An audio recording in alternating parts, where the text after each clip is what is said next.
We are back. Welcome back. It's 2 p.m. Pacific.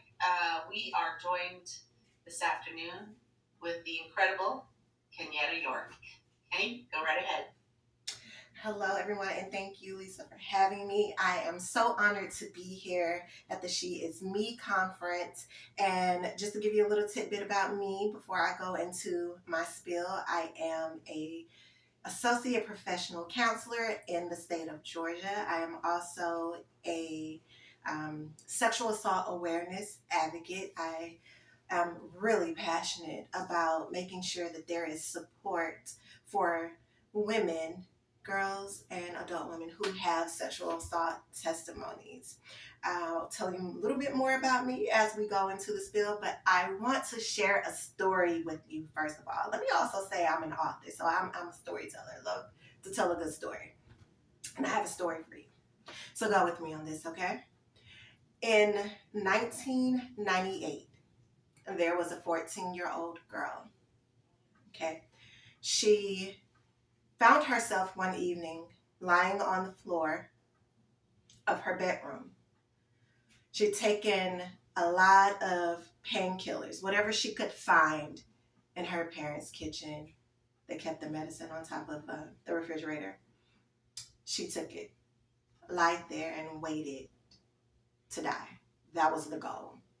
You see, this particular girl had been sexually abused by her biological father at that point, for months. And she felt there was no other recourse. There was no way to get out of this particular situation. She was in an environment where all she felt she really had was the people that were inside of that house because she wasn't originally from that particular city. She just moved in with this family, her extended family, just a few months prior. So I hadn't had a real relationship with her dad until having the great idea to move in with him. At that point, not knowing what type of a parent or a person he was. So there she was, a victim of child sexual assault, laying there attempting suicide. Here's the thing, that 14-year-old girl was me. Now, in that moment of lying there on the floor, I need you to imagine the desperation that I experienced, the despair with feeling like I didn't have any other choice but to take my own life, right? But I lie there and I lie there and I lie there and nothing happened except my stomach hurt badly. And as I realized that death was not coming for me, fortunately for me now, right? There was something else that I realized in that moment. I knew with no uncertainty that nobody else was coming to save me. I had to pull myself up off of that floor and go and tend to my own hurt tummy, and I had to get myself from moment to moment. I learned that nobody else was coming necessarily to save me. Let me share some things with you. Statistics tells us that 30% of teenage girls have just considered suicide. Statistics also tells us that 5% of women in the United States have also had reports of suicidal ideations in their lifetime. Okay? There are 6 suicides for every 100,000 women in America.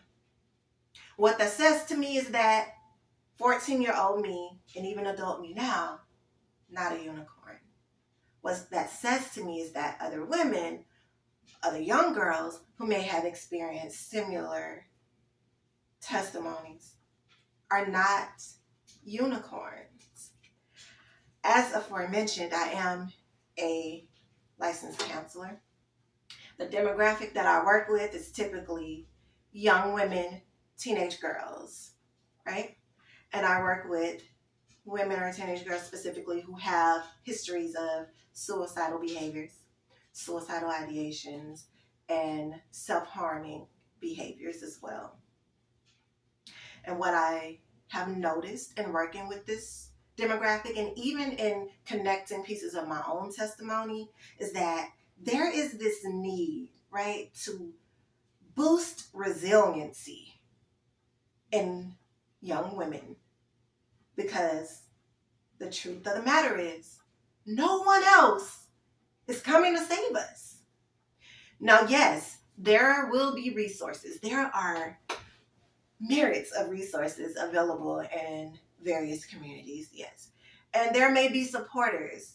If you're a fortunate person, you have a network around you, family, friends, church members, peers at school who may be of support to you. And that may all be true and well. But if you don't utilize those supports, what good are they really? But it takes you to be able to utilize them. See, that's you pulling yourself up off the floor as I had to pull myself up off the floor on that day. The other thing that I noticed in working with my clients is that typically there is some kind of diminishment of what they feel is special about them when they experience these traumatic types of situations that lead them to the desperation of attempting or even just thinking about suicide. Like this little light, right, begins to get dimmer and dimmer. That's the hope kind of getting smaller and smaller as they continuously experience traumatic events in their lifetime and feel as if there is no reprieve from these events. As therapists, I like to utilize a strengths-based approach. I consider myself a solution-focused brief therapist, and in solution-focused brief therapy, we highlight strength, right? And one of the cornerstones of solution focused brief therapy or utilizing any strengths based approach is identifying hope, right? Hope is seen then as a mechanism for developing healthy and effective solutions. And with my practice, I like to focus on the solutions that we can put into play right now, at this moment, while you are experiencing whatever it is that you're feeling right now, and not necessarily later on or tomorrow. So, in thinking like that, thinking about identifying strengths or using a strength based approach and identifying solutions that we can employ in the now, I've kind of come up with a tool to try to help my clients along. Really simple tool for helping to build or boost resiliency. And that is happy. That's what we're calling it. Happy. Let me tell you. I once heard someone say to me that in order for you to be happy, you have to have something happening. You know, that sounds kind of catchy, right? When you say it like that. But in thinking about it from a strengths-based approach, one strength that I feel we have is personal agency. You have autonomy. You have the right to choose, right? So we get to choose to be happy. Your choice, your ability to choose is a strength, and you can choose to be happy. And utilizing this happy intervention for boosting resiliency, you get to choose how you do that. And I am going to show you how. Let's break it down. So, the H in happy stands for hope. Oh, no surprises there, right? Because I just told you that hope is kind of the cornerstone of strength-based approaches, right? So, hope for the future. I love to ask my clients towards the end of the session, what is it that you're looking forward to? Just tell me one or two things that you're looking forward to. And that the answer to that can be as simple as something that you're looking forward to when we get out of session, Maybe you're looking forward to going and eating some ice cream. It can be something you're looking forward to tomorrow. Something as simple as going to your art class so that you can finish the project that you were working on. Something as simple as opening your eyes and seeing the sunshine and appreciating the beauty of the next day. Whatever it is. Why do I ask the client, what is it that you are looking forward to? Because if you can identify just one thing that you're looking forward to, that tells me that there is something, some reason for you to see the next moment or see that moment come to fruition. Therefore, there is some reason for you to continue to live. That tells me that you're not completely committed to this idea of ending your life or unaliving yourself, because you recognize that there is something else you want to experience or something else that you want to see or be a part of, which is great. Now, the A in happy stands for ability. What are you able to do? What is something that you can focus on doing right now that you have control over? What can you do in this moment? What are you able to control about this particular situation? When I work with clients in this area of ability, I like to use an intervention called the circle of control. Just imagine it with me, okay? So you draw a circle on a piece of paper, real simple. Inside of the circle is everything that you can do and or control. Everything that you can do and or control in this moment. Everything else outside of the circle is all of the stuff that you can't do anything about. You can't change it. It's unmoving. You have no control over it. The idea then is to focus only on what's inside of the circle, because what's outside of the circle, we can't keep bumping our head against the wall worrying about something we can't change, that we can't do anything about. But we can choose to focus on the things that we can do something about. We can choose to focus on the things that we can do that will bring us some kind of distraction or reprieve from the moment, from the painfulness of whatever it is that we're experiencing in that moment. What are you able to do? The first P in happy is for perspective. I totally believe in the mind, body, and spirit connection.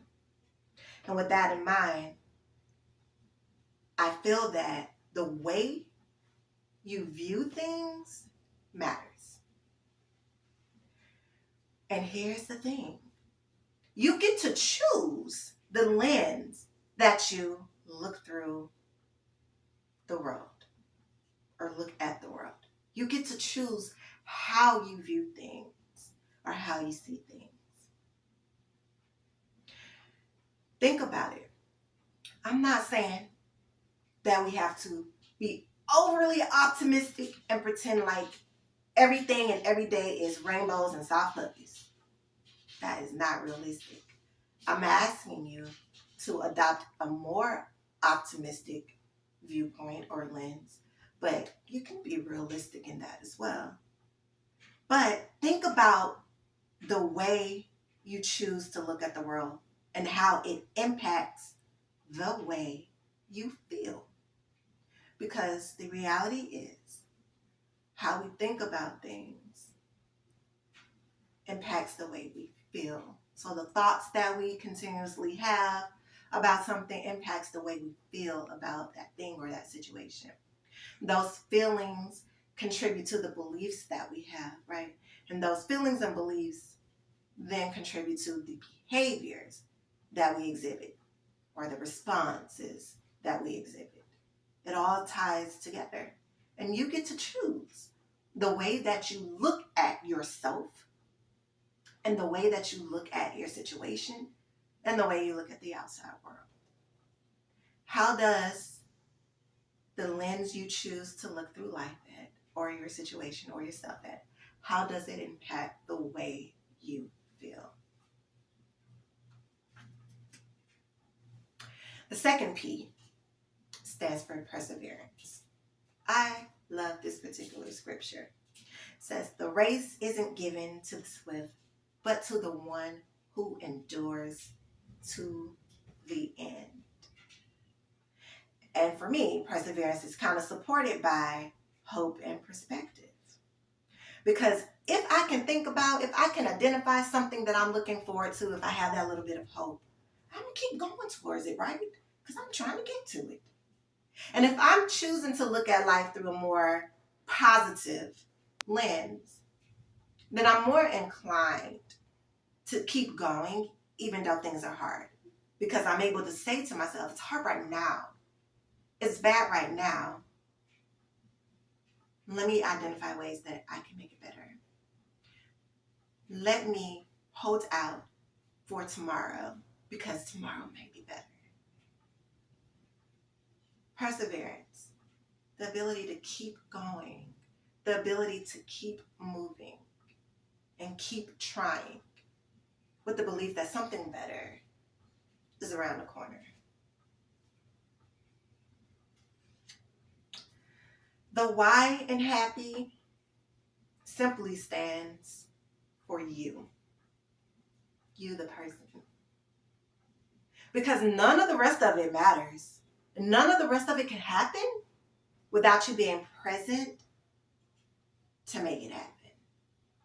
It's simply not possible if you don't exist.